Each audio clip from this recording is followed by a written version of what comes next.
मैं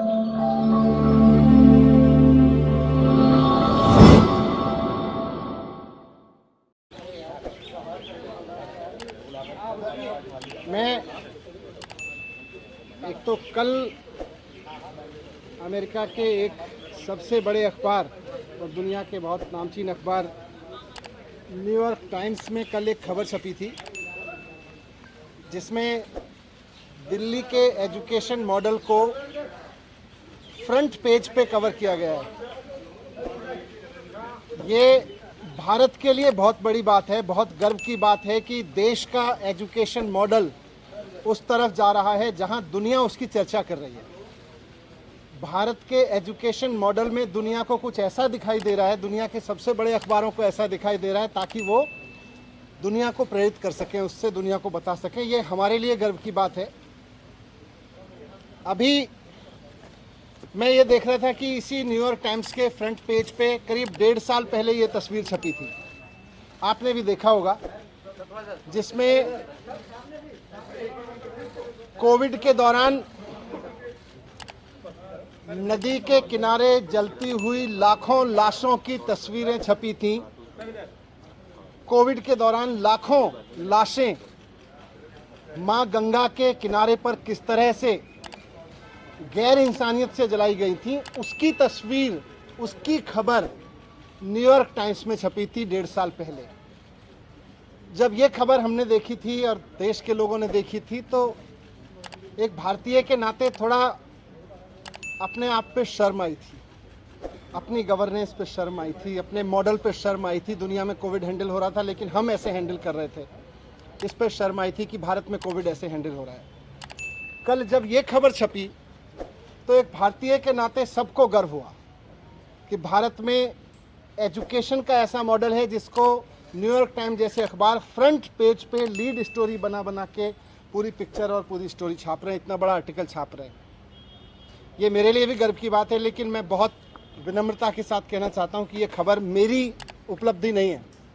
ये खबर मेरी वजह से नहीं छपी कि मैंने कुछ ऐसा कर दिया जिसकी तारीफ हो रही है। ये एक्चुअली दिल्ली के टीचर्स की तारीफ है।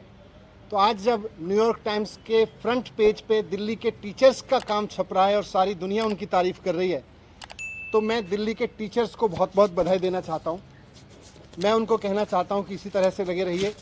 लाखों करोड़ों बच्चे, आने वाली पीढ़ियाँ इस बात को याद रखेंगी कि दिल्ली के टीचर्स ने और दिल्ली के बच्चों ने इतनी मेहनत की कि उनका काम दुनिया में, सारी दुनिया के सर चढ़ के बोला, सारी दुनिया में भारत की तारीफ का कारण बना। ये हम सब के लिए और ख़ासतौर से हमारे टीचर्स के लिए गर्व की बात है।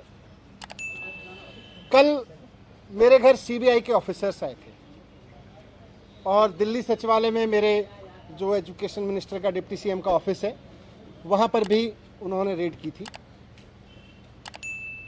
सारे ऑफिसर्स दोनों जगह बहुत अच्छे लोग थे, बहुत अच्छे से सबने बहुत व्यवहार किया। उनको ऊपर से ऑर्डर्स हैं, उसकी तामील उनको करनी है। जो भी उनसे सही गलत कराया जा रहा है वो ऊपर के ऑर्डर से कराया जा रहा है। लेकिन मैं व्यक्तिगत रूप से खुद और अपने परिवार की तरफ से उन तमाम सीबीआई ऑफिसर्स का बहुत धन्यवाद करना चाहता हूं जिन्होंने कल बहुत अच्छे से मेरे परिवार के साथ व्यवहार करते हुए मेरे घर को सर्च किया। और मुझे व्यक्तिगत रूप से उनसे मिलके अच्छा लगा। सीबीआई कोई अपने घर पे नहीं चाहता है, लेकिन अच्छे लोग थे, अच्छा लगा। जिस एक्साइज पॉलिसी के बारे में ये सारा विवाद खड़ा किया जा रहा है, मैं उसके बारे में कहना चाहता हूं कि वो इस देश की सबसे बेस्ट एक्साइज पॉलिसी है और उस पॉलिसी को हम पूरी ट्रांसपेरेंसी और पूरी ईमानदारी से लागू कर रहे थे और बहुत ईमानदारी से वो पॉलिसी तैयार की गई। अगर दिल्ली के एलजी साहब ने 48 घंटे पहले उस पॉलिसी को फेल करने की साजिश के तहत अपना फैसला नहीं बदला होता तो आज दिल्ली सरकार को इस बेस्ट एक्साइज पॉलिसी से कम 10,000 करोड़ रुपए हर साल मिल रहे होते।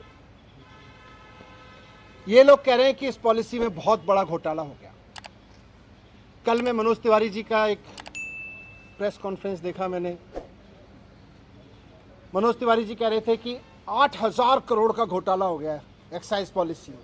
मनीष सिसोदिया ने 8,000 करोड़ का घोटाला किया। फिर थोड़ी देर बाद बीजेपी के और एक नेता आए प्रेस कॉन्फ्रेंस करने या शायद किसी मीडिया में बात करने, वो बोले 1100 करोड़ का घोटाला मनीष सिसोदिया ने किया है। फिर मैं सोच रहा था कि एलजी साहब ने जो प्रेस रिलीज जारी किया था उसमें उन्होंने लिखा था 144 करोड़ का घोटाला कर दिया मनीष सिसोदिया ने। कल फिर जब सीबीआई के ऑफिसर्स आए तो वो एफआईआर लेके आए थे, उसमें ना 8000 करोड़ का जिक्र था, ना 1100 करोड़ का जिक्र था। उसमें लिखा था सोर्सेज कह रहे हैं कि 1 करोड़ का घोटाला हुआ है।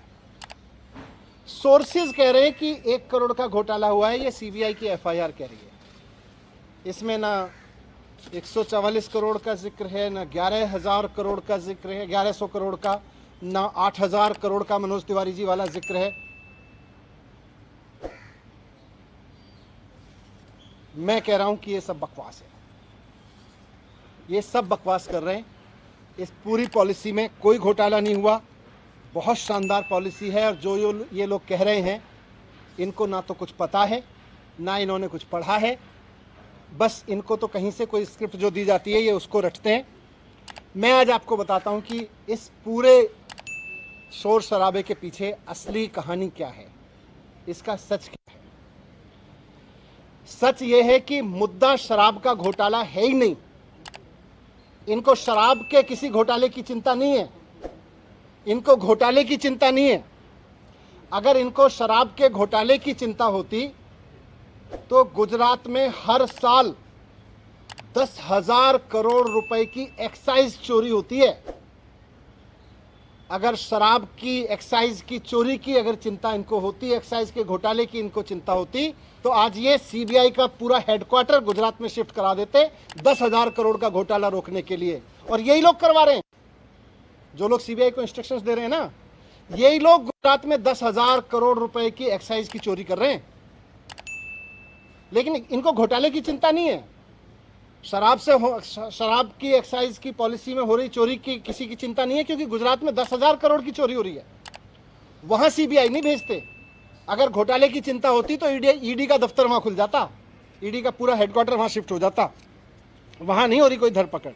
इसलिए मुद्दा तो करप्शन है ही नहीं, मुद्दा तो शराब का घोटाला है ही नहीं, मुद्दा तो घोटाला है ही नहीं।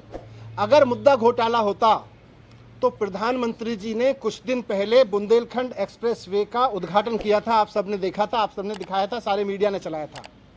और सारे मीडिया ने देश के बहुत शोर से बताया कि प्रधानमंत्री जी ने जिस हाईवे का, एक्सप्रेसवे का उद्घाटन किया था, 5 दिन के अंदर अंदर वो पूरी तरह से धंस गया। बहुत बड़ा घोटाला हुआ वो एक्सप्रेसवे बनाने में, हाईवे बनाने में।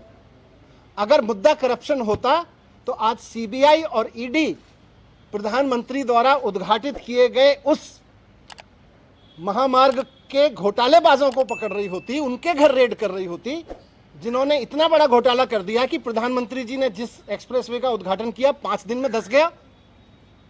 वो है घोटाला। लेकिन जैसा मैं कह रहा हूं, मुद्दा घोटाला है ही नहीं।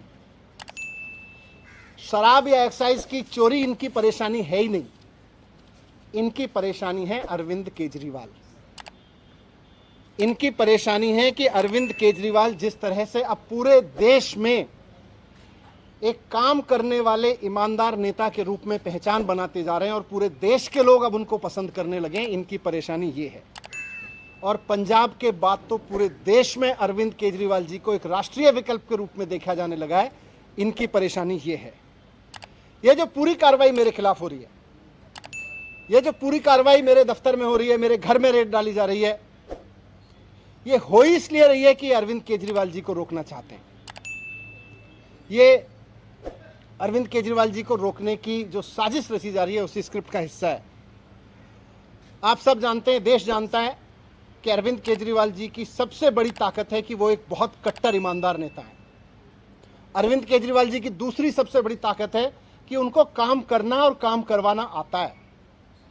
उनको दिल्ली का एजुकेशन ठीक करके उन्होंने दिखा दिया कि एजुकेशन कैसे ठीक होता है। उन्होंने हेल्थ ठीक करके दिखा दिया कि हेल्थ सिस्टम कैसे ठीक होता है। आज दुनिया भर में मैंने दिखाया आपको, आज अरविंद केजरीवाल जी की वजह से दुनिया भर में भारत का नाम रोशन हो रहा है। इसलिए आज ये इत्तेफाक नहीं है कि हेल्थ और एजुकेशन पर दुनिया भर में भारत का नाम रोशन करने वाले अरविंद केजरीवाल जी के हेल्थ मिनिस्टर के यहाँ छापे डाले जा रहे हैं, उनको जेल में डाला जा रहा है। उनके एजुकेशन मिनिस्टर के यहाँ छापे डाले जा रहे हैं, उनको मुझे जेल में डालने की तैयारी की जा रही है। मेरी गलती ये थोड़ी ना है, वो भी जानते हैं कि कोई भ्रष्टाचार नहीं हुआ। इनको पता है कि कोई भ्रष्टाचार नहीं हुआ, इसीलिए उलझुल बके जाते हैं। इनको मैंने भ्रष्टाचार नहीं किया, मैंने सिर्फ इतना किया है कि अरविंद केजरीवाल जी का एजुकेशन मिनिस्टर हूं मैं, इसलिए ये कर रहे हैं, इसलिए ये साजिश रची जा रही है। इन्होंने पहले अरविंद केजरीवाल जी के हेल्थ मिनिस्टर को गिरफ्तार किया, फिर कल मेरे यहाँ रेड डाल दी, अब 2-4 दिन में मुझको भी गिरफ्तार कर लेंगे। तो हेल्थ और एजुकेशन मॉडल जो है अरविंद केजरीवाल जी का, इनका मकसद है कि उसको रोका जाए। मैं कहना चाहता हूं कि देश के प्रधानमंत्री नरेंद्र मोदी जी को पूरे देश ने इतना बड़ा जनमत दिया है, ये शोभा नहीं देता प्रधानमंत्री जी को, नरेंद्र मोदी जी को ये शोभा नहीं देता कि वो इस तरह की छोटी छोटी सोच रखते हैं कि कोई आदमी काम करे तो उसके हेल्थ के काम को रोक लो, एजुकेशन मिनिस्टर को जेल में डालो, हेल्थ मिनिस्टर को जेल में डालो, क्योंकि वो अच्छा काम कर रहे हैं, क्योंकि सारी दुनिया में तारीफ हो रही है। अरविंद केजरीवाल जी में और नरेंद्र मोदी जी में मैं आज रखना चाहता हूं आपके सामने कि अरविंद केजरीवाल जी और नरेंद्र मोदी जी में यही फर्क है। केजरीवाल जी को अगर कोई अच्छा काम करते हुए दिखता है तो केजरीवाल जी उसकी प्रशंसा करते हैं, उससे प्रेरणा लेते हैं, उसकी तारीफ करके उसका हौसला बढ़ाते हैं और खुद उससे सीख के खुद करना चाहते हैं। मोदी जी का रुख यह है कि उनको अगर कोई अच्छा काम करता हुआ दिखता है तो वो उसके काम को रोकना चाहते हैं, उसके काम को साजिश के तहत रोक के उसके लोगों को और उसको सीबीआई और ईडी का डर दिखा के उसको रोकना चाहते हैं। 2 दिन पहले अरविंद केजरीवाल जी ने make in India campaign launch किया। देश को नंबर 1 बनाना है, शिक्षा के जरिए, स्वास्थ्य के जरिए, रोजगार के जरिए। इस पे तो सारे देश को गर्व है, इस पे मोदी जी को भी गर्व होना चाहिए कि हमारे देश का एक मुख्यमंत्री make India number 1 campaign launch कर रहे हैं, हेल्थ और एजुकेशन के जरिए एक देश का विकास करने का विजन लेके चल रहे हैं। मोदी जी को तो इनको सपोर्ट करना चाहिए था। लेकिन जिस दिन अरविंद केजरीवाल जी ने मेक इंडिया नंबर 1 कैंपेन जारी किया, उसके 2 दिन के अंदर अंदर मोदी जी ने केजरीवाल जी के एजुकेशन मिनिस्टर के यहाँ पे सीबीआई की रेड करवा दी। केजरीवाल जी गरीबों के लिए, आम मिडिल क्लास आम आदमी के लिए काम करते हैं, उसके लिए सोचते हैं। मोदी जी केवल और केवल अपने कुछ करोड़पति अरबपति लोगों के लिए, अपने कुछ अरबपति दोस्तों के लिए सोचते हैं, उनके लिए काम करते हैं। केजरीवाल जी 24 घंटे देश के लिए सोचते हैं कि कैसे देश को आगे बढ़ाया जाए, कैसे सारे बच्चों को अच्छी शिक्षा दी जाए, कैसे किसी गरीब से गरीब आदमी का इलाज करवा दिया जाए। मोदी जी 24 घंटे ये सोचते हैं कि कौन से राज्य में पोजीशन की सरकार है, उसको पैसे देके या सीबीआई का डर दिखा के या ईडी का डर दिखा के कैसे उसको गिरा दिया जाए। मोदी जी 24 घंटे ये सोचते रहते हैं। जिस तरह से इन्होंने पिछले दिनों में पैसे के दम पे, ईडी के दम पे, सीबीआई के दम पे कई सरकारें गिराई हैं, आप सबने भी रिपोर्ट किया है। महाराष्ट्र में, गोवा में, तमाम बिहार में भी किया था इन्होंने, कर्नाटक में किया, मध्य प्रदेश में किया।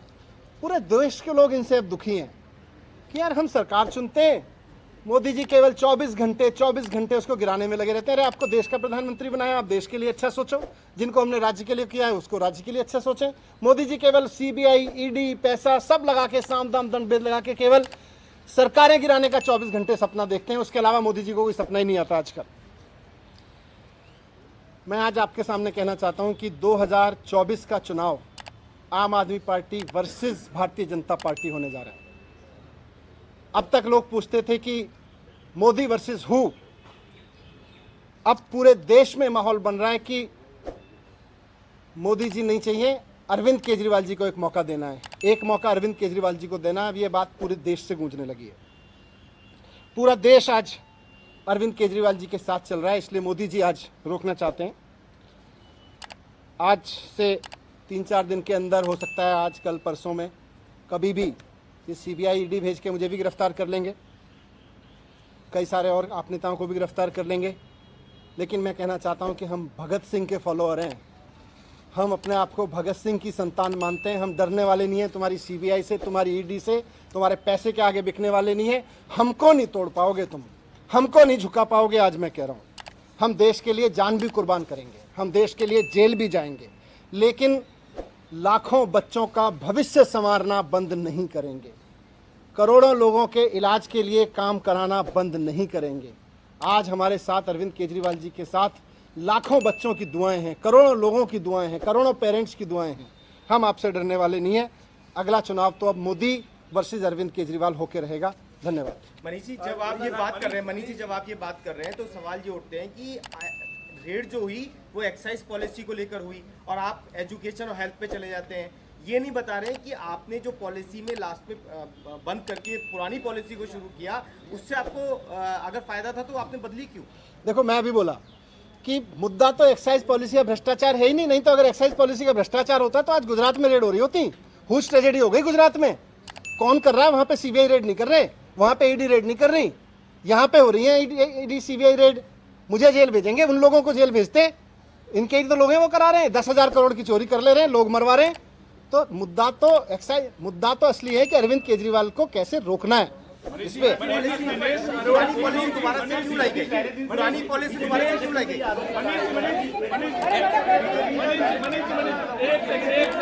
बीजेपी पहले दिन से ये आरोप लगा रही है कि 144 करोड़ रुपए जो हैं धारकों के रिफंड किए गए और ये चीफ सेक्रेटरी की रिपोर्ट में भी ये वाली बात है जिसके मैं ये कह रहा हूँ, ये सीबीआई की एफआईआर है। इसमें मनोज तिवारी के 8,000 करोड़ का घोटाला कहाँ है? इसमें बीजेपी के नेताओं के 1100 करोड़ वाला घोटाला कहाँ है जो कह रहे हैं? इसमें वो 140 करोड़ का घोटाला कहाँ है? बताएं। इसमें लिखा है कि सोर्सेज कह रहे हैं कि 1 करोड़ का घोटाला हुआ है। सीबीआई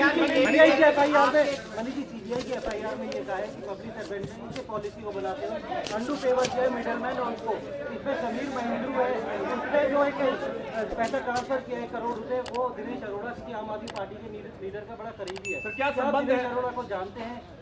क्या ये क्या है? मैं तो कह रहा हूं, अगर मुद्दा घोटाला होता तो आज सीबीआई बड़े बड़े जो किंग पिंस 10,000 करोड़ का घोटाला कर रहे हैं उनके यहाँ बैठे होते। मेरे यहाँ किसी के यहाँ बैठे हैं, उनको भी पता है कि घोटाला नहीं है, बैठे हैं, ठीक है। Thank you.